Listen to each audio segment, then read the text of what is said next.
Good morning, students. We welcome to the class on Indian film industry. This is, as I had spoken to you in the last class, part of the first week of classes. This belongs to that early stages in Indian cinema. I am going to look at the beginning of the Indian film industry. Uh, when I talk of the Indian film industry, if you notice, uh, you have come across names such as Dadasaheb Phalke, and you know that the Lumiere brothers were the people who actually started the cinematography in Paris. And so all of this influenced the Indian film industry. The Indian film industry actually started quite early, and the effect of which can be seen in this rich history that Indian cinema has seen over the last century or so. So let us start. This is going to be a recorded lecture, so we will interact later on.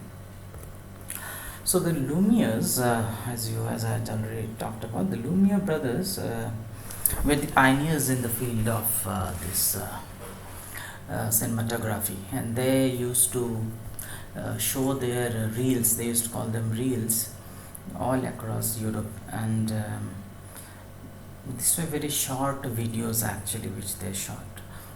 Videos which would be as small as a few seconds to a few minutes, and some of the topics of these videos would be let's say like workers coming out of the Lumiere factory, and the train arriving at a station. In fact, there is an interesting story to the train arriving at a station. When it was first screened in a lobby of a hotel in Paris, the Lumiere brothers were exhibiting this reel, and people were so afraid of the train arriving at the station, because video itself was something very new, cinematography was something new, that the Lumiere that the audience actually, some of the audience actually ran out of the cinema viewing theater. Such was the effect that cinematography had in its initial year. So it was in 1895 that Lumiere brother first exhibited this technology, as we might say. Now remember, there is a distinction. We are not yet talking about films and cinema here. We are only talking about what you say is cinematography. In 1896, a Lumiere agent who was by the name of I'm so sorry, I don't know his name. The Lumiere agent, one of the Lumiere agents from the Lumiere factory, came and decided that he will show this reel to the Indian audience. So one of those few reels were brought to Bombay in India, and Bombay used to be the hub, the commercial hub of the Indian state. So in 1896, so it is 1 year after the 1895 incident that this happens, and these equipments were brought to Bombay, some of these equipments from France, and the Lumiere agent showed it at a hotel called the Watson's Hotel in Bombay. Now the audience mainly at Watson Hotel who were watching these reels were mostly royalty, mostly the rich people, the Europeans, the British residents who were there in Bombay. So it was mainly meant not for the Indian audience, but for the audience which was there in the European elite, as you might call it. And this Watson Hotel, and the Watson Hotel is still around in Bombay, became the talk of the town. The news spread like wildfire, and there was one such person, Indian person, who also formed part of the audience. A few Indians also went there, Harish Chandra Sakharam Bhatvedkar. Now, this fellow Bhatvedkar was an owner of a photographic studio. So, photography, still photography, had already begun in India, and this Bhatvedkar was so impressed by suddenly seeing still images moving that he, uh, on his own, ordered projector, a camera, and films from London. So all of this equipments those days used to be imported from either the European country called from Germany or England. So some of these centers formed very important places which supplied this raw material. So he bought this projector and he became what we today call as the traveling cinema man or the traveling exhibitor. So he would go from villages to villages showing some of these reels, these small reels, which would be interesting to the audience. And you might well understand that most of these reels, in fact 100% of these reels, came from foreign sources.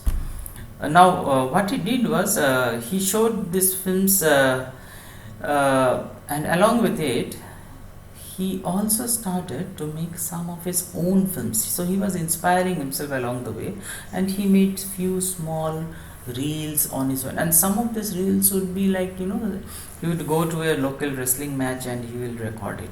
He'll go to a boxing match, he will record it.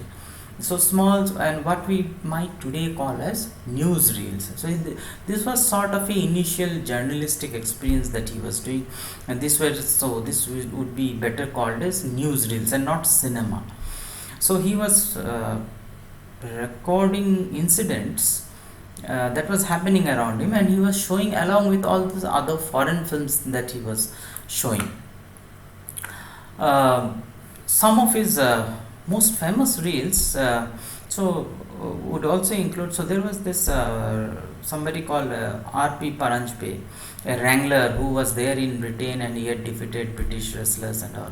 So his homecoming was captured at the port in Bombay. So it was a big public occasion, a person who had done some wonderful achievements in England. So R.P. Paranjpe's return was captured by Bhatvedkar.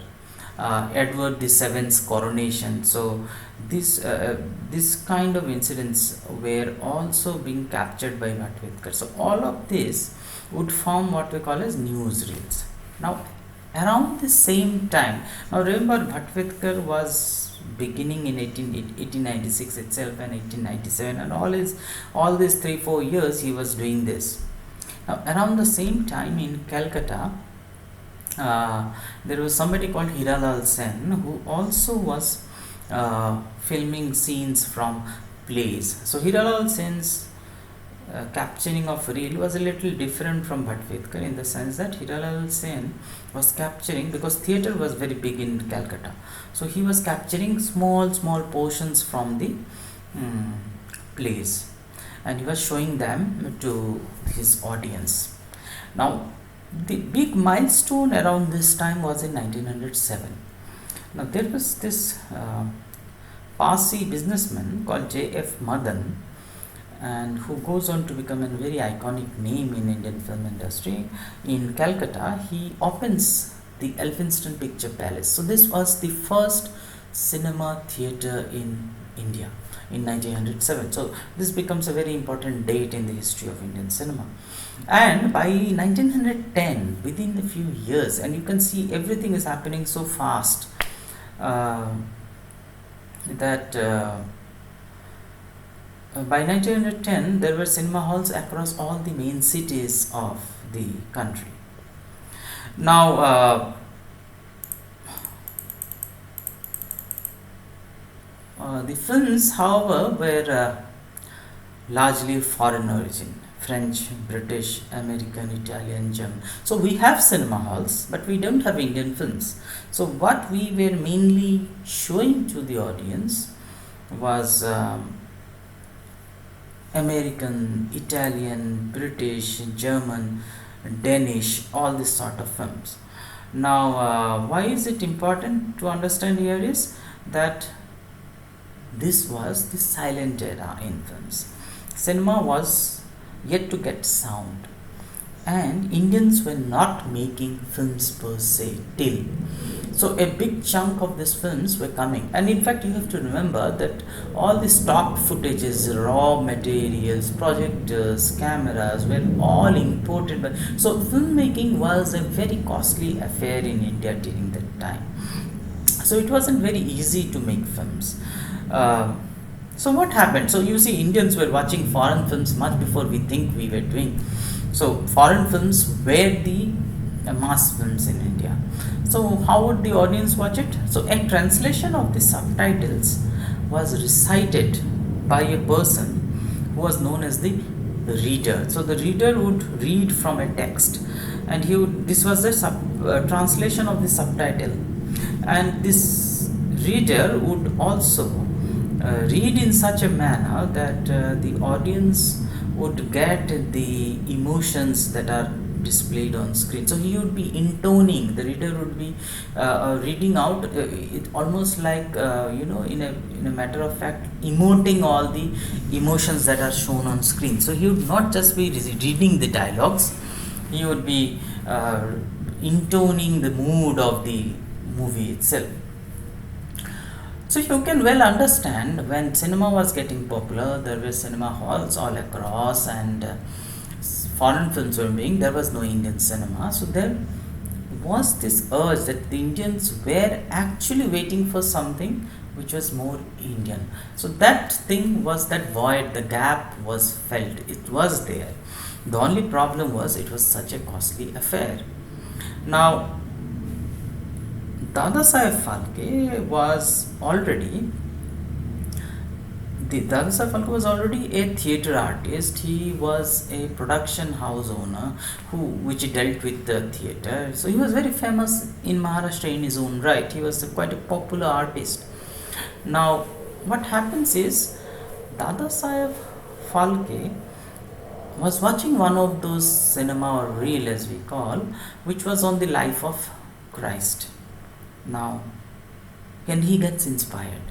He gets inspired that we in India have so much literature, religious, mythological literature to fall back upon, and why not make film on our rich historical tradition, rich mythological tradition. And thus, Dadasaheb Phalke, ordered equipments from abroad. He brought in, he sold many of his stuff to get all of those equipments from abroad, and he almost sold everything he had actually to make this film. And this film was the first Indian feature film, was released in 1913, the labor of his hard work, which was called, as we all know today, Raja Harishchandra.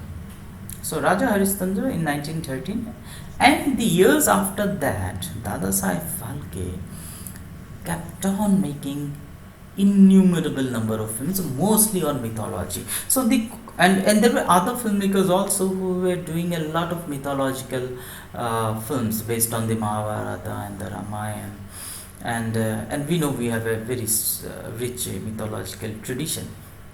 Now, you might well understand that these films were becoming popular because they were Indian. This was something new than the European films or sensibilities that we were exposed to. Number two, there was a lot of money that was now being generated and invested as well in filmmaking.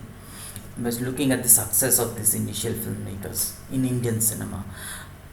What happened was very interesting. The government takes notice of the film industry in India, and thus we have the Indian Cinematograph Act for the first time in 1918. So it's only 5 years down the line from Raja Harishchandra, we have the Indian Cinematography Act, and it's a momentous occasion because the Indian film industry is actually recognized.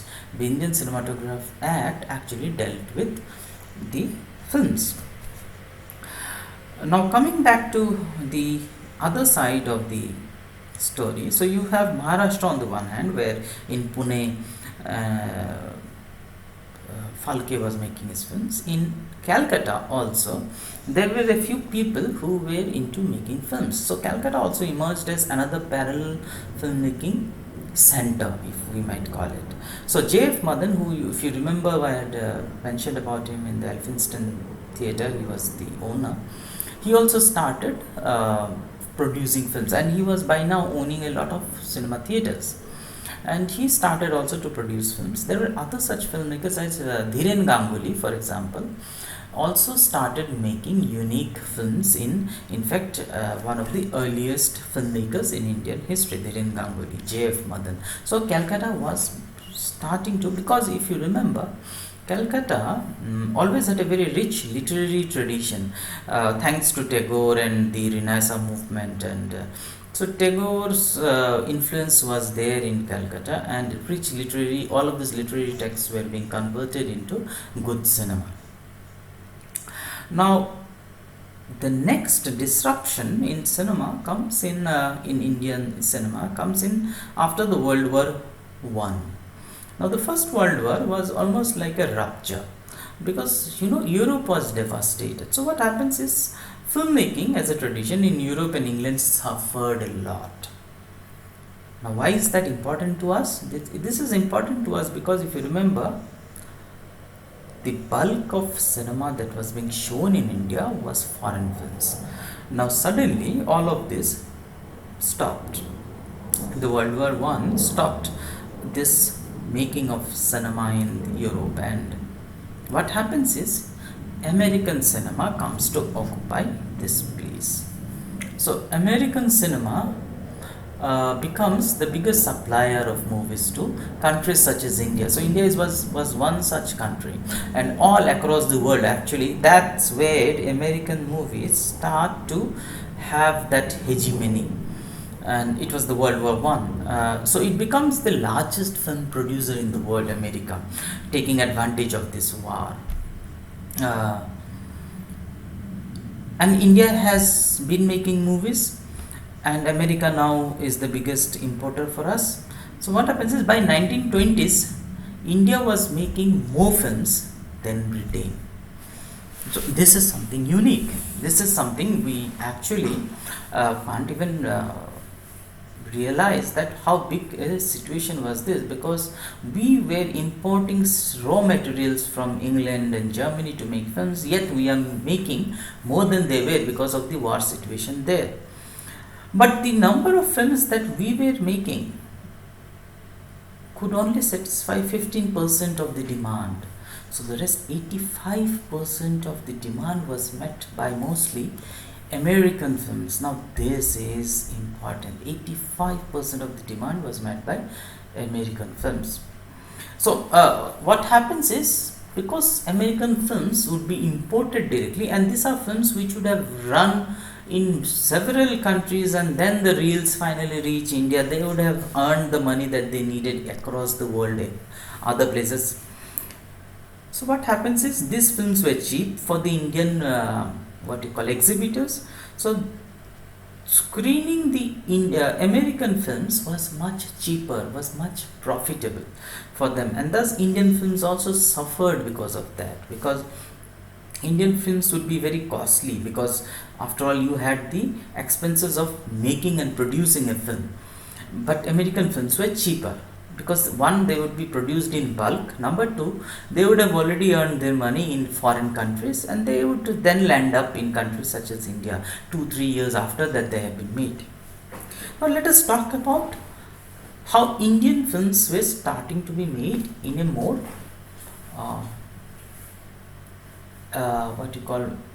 in a more studio centric manner after the American studios.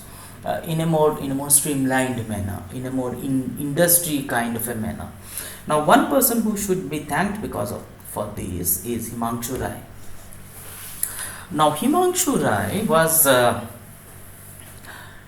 got educated under Tagore in Shantiniketan, and then his family had sent him abroad to England to study, where he got involved with theatre and cinema in England, and there he acted in a few theatricals, and he became popular, and he produced, and he, with the help of the Emelka Company of Munich, Germany, and the Great Eastern Film Corporation. He also made a film called, his first directorial, called The Light of Asia. Now remember, Light of Asia was released in England in 1925. So Himangshu Rai was a filmmaker who was making films after he had gone to England to study, and he was making films there in 1925. It was during this period that he met a lady called Devika Rani, who was also an Indian who was studying there, and Devika Rani acted in few of his movies, and she became an international star. So Devika Rani, for example, acted in this sound film called Karma. This was also financed by Britishers, and Himangshu Rai and Devika Rani both actually acted in it. So Devika Rani was already almost an international star. The international press was talking about her. But what happens is, then they decide to come back to India after the release of Karma.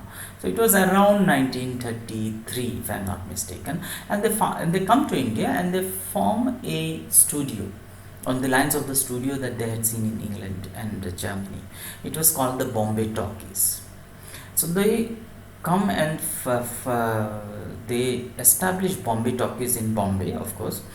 So both Himangshu Rai and they make a string of movies, and notable among them would be, which I have also included in your text, is Achyut Kanya. Now Achyut Kanya is one of the most notable films because of the time that it was made in, and also because of the kind of topic that it touched upon. Anyways, we'll come to Achyut Kanya later on in the next lecture. Moving on. But before they came to India, so they came to India around 1933 and so. So before coming to India, by 1931, the first sound film was already directed in India by Ardeshir Irani. This was 1931, Alamara. Now Alamara was already released 1931. Now what was the biggest, most important thing in Indian film industry after Dadasaheb Phalke was the coming of sound, because talkies were produced and they were becoming success across the length and breadth of the country. Now the reason behind that is, foreign films, which formed a major chunk of our film watching, were silent, number one, and number two, they were in foreign language, so the translations had to be read out by a reader. So we were not accustomed to hearing our own language on screen, and that was the big thing that happened. So when the audience realized that you could understand a film in the sound itself, the film coming with the sound and in the Hindustani language, for example, it became a roaring success. The dependence on foreign films probably started to now deplete and wane. Now a lot of talkies were being produced in many languages now. The coming of sound almost liberated the film industry across the country. In fact, many successful silent films that we know of were also then remade again into sound versions. Such was the effect of sound. Some filmmakers whom you will know or you have heard of, I am sure. For example, Assam's own Pramodesh Barua, P.C. Barua, who had a very high reputation as a maker of silent films in Calcutta. So he was already making silent films, P.C. Barua. So he makes Devdas in sound, and it becomes one of the most successful films. The first Indian film to also win an award in an international film festival, the Venice Film Festival, was Sant Tukaram, which was made in 1937. So you see, our exposure to foreign audiences was also happening during this period. Sound thus actually provides the Indian cinema immunity. Now what is this immunity? The immunity from foreign competition. The Indian films could stand on their own in front of the world competition. amount of American films that was coming to us, coming to our shores, coming to us, and we Indian audiences were seeing it, was suddenly facing stiff competition from Indian-made sound films. Now, what happens with the coming of sound is the sensibility of the Indian film was being formed. What do I mean by Indian sensibilities? Now, how will the sound design be for the Indian film? Now, remember, this was the phase which actually decided how we understand Indian film even till today. You see, Indian theatre, which had existed from a long time back, was an amalgamation of dance, drama, music, and poetry, and this were intrinsic to understanding Indian theatre. Sound in Indian film imitated the Indian theatre. It incorporated all of these elements of dance and drama and music, and you see all of this existing even today in the Indian film industry. And this is the result of that time, the time that I am talking about, the time of Alamara, the time where these pioneers of the Indian film industry adopted the Indian theatre form for the Indian cinema. Like, for example, Alamara had had added a dozen songs or so, but there were films which were made with the initial years 40 to 60 to 70 to 80 songs, and these were not uncommon during this time. And the demand for lyrics, the demand for music, the demand for dance grew manifold. But there were some negative effects to it also, and the negative effect was that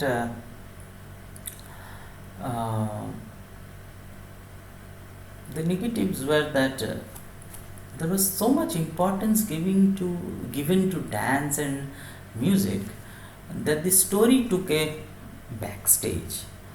The story was no longer important. Quality suffered. The quality of music suffered. The quality of poetry suffered. So all crass poetry was being passed off as film poetry.